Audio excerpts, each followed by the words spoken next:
Acta da reunión do xurado do día 9 de setembro de 2010. En reunión previa, celebrada o día 4 de setembro pasado, despois de ler os 43 traballos presentados e ante a abundancia de orixinais con indudable calidade, o xurado decidiu seleccionar 10 finalistas para ir centrando a difícil tarefa de elixir un gañador.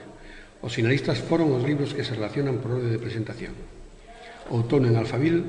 Aliens e Nómades, Refuxio, Devastacións dispoñibles, Vilareda,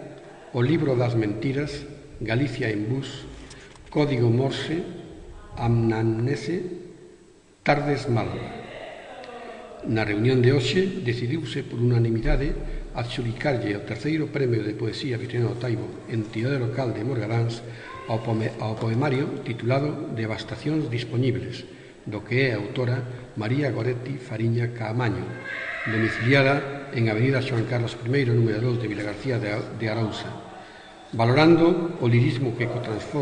transfondo dunha perceptible tristeza existencial impregna o poemario, así como un manexo elegante e eficaz da lingua para expresar con amenidade estes sentimentos, do que como secretario do xurado dou fe asinando a presente acta en Gondomar a 9 de setembro de 2010.